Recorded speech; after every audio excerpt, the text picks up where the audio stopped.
Another week of the minor league season in the books, and of course, there was no shortage of action both on the mound and at the plate. From AAA to Low A, it was a great week to be a Mets pitching prospect as a handful of their top arms shoved at every level. Starting in AAA Cuse, our preseason number 78 prospect Christian Scott continues to make his call-up case for the Mets. Allowing just 3 earned runs in his 2 starts last week, Scott's fastball and new slider have been dominant, which should be scary for hitters considering the fact that his changeup played like a plus pitch consistently last year and he just hasn't had it there for him much so far this season. He landed his changeup for a strike at a 67% clip last year, so if he regains the feel for that pitch, look out. His AAA teammate Dom Hamill turned in a gem of his own by dominating with his high carry heater, giving him 3 straight starts with at least 5 innings pitched, 6 strikeouts, and 2 earned runs or less. So far this season, opponents are hitting 185 against Hamill's fastball, and his slider continues to play like a plus pitch.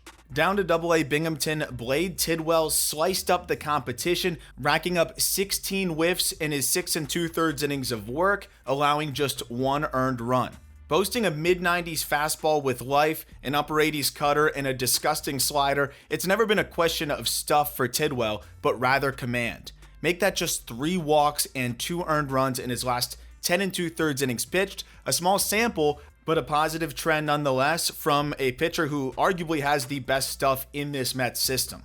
His teammate Tyler Stewart may have turned in the best start of the Mets bunch, punching out 12 in 6 innings of work, but he doesn't quite come with as much prospect shine. That said, the 6'9" righty has seen his fastball jump a tick this season and has gained a ridiculous level of confidence in his slider, which he is landing for a strike at a 72% clip so far this season. Nolan McLean made 2 starts for High A Brooklyn, combining for 8 scoreless innings as the Mets manage his innings. He averaged 95 miles per hour with the fastball, running it up to 97 with a sharp mid-80s breaker that frequently eclipses 3,000 RPM up to 3,200. Though he's much more of an intriguing pitching prospect, the Mets are still letting McLean swing the bat. He did just go 1 for 10 with a double and 2 walks this week. Ultimately, he is a pitching prospect, and so far, he has looked really good on the mound. Maybe the most fascinating story of all of these Mets pitchers is the emergence of Jonah Tong. The 2022 7th rounder's fastball has elite characteristics, averaging more than 20 inches of induced vertical break, but he previously only sat 90 to 92 miles per hour. Now averaging more than 93 miles per hour, Tong has grabbed whiffs in droves with 36 punch-outs in 18 2/3 innings. This was the longest outing of Jonah Tong's young career, both from a pitches and innings perspective, and I think the most encouraging part of it is the fact that he touched 94 miles per hour on his 84th pitch of the day. This of course bodes well for Tong's ability to hold his uptick in velocity as the year progresses, and if he is sitting 93 to 94 miles per hour with 20 inches of vert, he's going to be blowing that fastball by hitters even at more challenging levels. Speaking of which, Tong earned a much-deserved promotion to High A Brooklyn right after the start, where I am sure I will go catch him soon. Okay, enough about the Mets now. Over to the Texas Rangers organization and their 2021 first-rounder Jack Leiter, who right after his rough big league debut was sent back to AAA Round Rock, where he bounced right back, allowing just 1 hit over 6 innings of work. He ran up the heater to 98 a handful of times, but more importantly, the secondary command returned. After landing his secondary pitches for a strike rate of just 45% in his big league debut, he poured them in at a clip of 73.5% in his return to AAA. We already know the fastball can be dominant. When the secondaries are there, Jack Leiter belongs in the big leagues, and he should be the first man up if the Rangers need a starter again soon. Now to the star of the show, Matt Tugboat Wilkinson, a 10th rounder by the Guardians out of Canada. Tugboat stands roughly 6 foot, 290 pounds, and gets out. It was pure domination from Wilkinson, racking up 15 strikeouts across 6 no-hit innings at Low A, with 20 whiffs, 16 of which came on his 90-mile-per-hour fastball. He's more athletic than you think, really getting down on the mound while generating great run and ride from just a 5.2-foot release height. That creates really difficult angles for hitters. On the season, Tugboat has now struck out 41 batters in 20 2/3 innings while allowing just 1 earned run. Unique fastballs and pitchability arms tend to overperform their stuff at the lower levels, and that may be what's happening with the 21-year-old Wilkinson. But that said, all aboard the tugboat. You may remember Quinn Matthews infamously throwing 156 pitches to send Stanford to the College World Series, which generated plenty of discourse on social media and in baseball circles. Seen as a pitchability lefty with a limited ceiling, the Cardinals drafted him in the 4th round of last year's draft, and he has emerged in 2024 looking like a completely different pitcher. After averaging 92 miles per hour on his fastball in college, he's now sitting 95 miles per hour, touching 97 with good characteristics as well, just simply overpowering low A hitters. His most recent masterpiece was a 6-inning shutout with 13 strikeouts and no walks, picking up 19 whiffs with pretty much any pitch he wanted. The changeup was his bread and butter in college, and that pitch has still been there for him, but with the improved fastball and also an improved slider, he's got a really good 3-pitch mix that is keeping hitters off balance. Matthews is another arm who is far more advanced than his competition, but I think this version of Matthews can play at the higher levels too.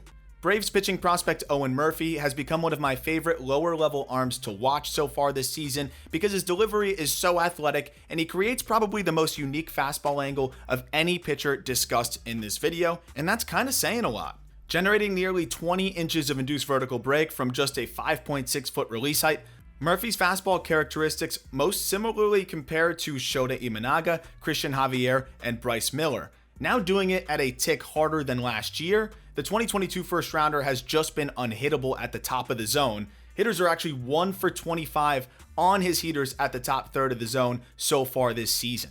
Staying in the NL East, one of the buzziest names in the prospect world right now is Phillies 6th rounder George Klassen, and starting your pro career without allowing an earned run in 21 consecutive innings will probably do that. Last time out was his best, stretching to 78 pitches in 6 innings for the first time this year. And yes, he's another college arm dominating at low A, but it's easy to buy into a 97 mile per hour fastball with late run, a power curve at 87 miles per hour, and a low 90s gyro slider. There's some effort in the delivery which may breed inconsistency with his secondaries, but who cares? This guy clearly had no business being available in the 6th round last year. Now on to the hitters. Astros prospect Joey Loperfido enjoyed one heck of a week. He picked up 9 hits in 6 games, including 3 home runs to bring his total to a minor league leading 13. He also swiped 3 bags. The same day he took sole lead of MiLB's home run lead, he was called up by the Astros to make his MLB debut this week, wishing the best of luck to a friend of the program. Nationals top prospect and top 10 overall prospect in baseball, James Wood, continues to mash even when he's not hitting homers. He went 8 for 19 this week with 3 doubles, including this 113 mile per hour double off of Yohan Duran, who was rehabbing for the Twins, and this wasn't even his hardest hit double of the week. The 21-year-old is now hitting .330 in AAA with a .930 OPS and 17 walks with just 22 strikeouts. Can someone tell Mike Rizzo to call him up already? Clearly, he has figured something out. Over to the PCL, AAA hitters are always happy to hit the road to Albuquerque, one of the most hitter-friendly environments in the minors. Dodgers shortstop prospect Trey Sweeney took full advantage of his 6 games at altitude, going 12 for 25 with 5 extra base hits, 4 stolen bases, and 6 walks. A former first-rounder by the Yankees, he was acquired by the Dodgers as they faced a 40-man crunch, sending Yorbit Vivas the other way. Down in AA, Zac Veen might be back. The Rockies' first-rounder continued his early bounce back by reaching base 10 times in his 5 games last week, including this backside bomb. Veen tried to play through a wrist issue last year that clearly held him back, but he had also gotten away from his natural swing moves and mechanics. As you can see here, he's back to the leg kick that came natural for him, just starting it earlier and while being more under control. Through 16 games, Veen has an OPS over 1,000, a pair of homers, and 7 stolen bases. He's already produced 2 of the hardest hit balls of his career early in this season. Just Baseball's number 61 overall prospect Harry Ford snapped an 0 for 16 stretch by going 10 for his last 18 with 3 homers, including 1 in each of his last 2 games. Of course, Ford is walking per usual as well with 8 free passes in that stretch. Another top 100 prospect heating up in Double-A is Astros outfielder Jacob Melton. He closed out the week with back-to-back 3-hit performances with a double and homer in each of those games. He compiled 9 hits over his last 6 games, 7 for extra base hits, with each of his last 6 hits leaving the bat at least 104 miles per hour, including this 110 mile per hour homer. Brewers second-round infielder Mike Boeve has arguably been the best hitter in minor league baseball thus far, making a mockery of high A competition to open the year by hitting .533 through 13 games. The Brewers challenged Boeve with a Double-A promotion where he started 0 for 7 before picking up 10 hits in his next 6 games with 3 doubles, 3 triples, and 3 walks. A contact machine, Boeve may not offer a ton of power, but that's easier to palate when you have an in-zone contact rate above 90% and a chase rate below 20%. He already has 13 multi-hit games this year. Some other quick notes around the minor leagues. Rays top prospect Junior Caminero is healthy and mashing again, closing out the week with a 4-hit performance that included 2 no-doubt homers off of Yankees prospect Yoendrys Gomez. Speaking of the Yankees prospect Jared Wagner hit a home run that got out, I think, in record time. 117 miles per hour at an 18-degree launch angle. I clocked this thing from bat to wall at 2.7 seconds. Let me know what you got on your iPhone stopwatch in the comments. Wrapping up with some of my favorite swords of the week, we got top prospect on top prospect crime here as Jackson Jobe claims chased Leiter with a 3,200 RPM slider. Yankee southpaw Brock Selvage probably deserved his own segment in this video with 11 Ks and a 7-inning performance at Double-A of his own, but hopefully this leg-snatching slider suffices. Last but not least, how about this sequence from Reds first-rounder Rhett Lauder in his 6 innings of domination? Slider breaking away, followed by a fastball with run and ride, the opposite action. Good luck. If you enjoyed this new type of video from us, please let us know in the comments below. And be sure to subscribe for future editions every single week. And feel free to let us know what you would like to see in future videos. And also be sure to check out our prospect podcast, The Call Up, for more prospect content.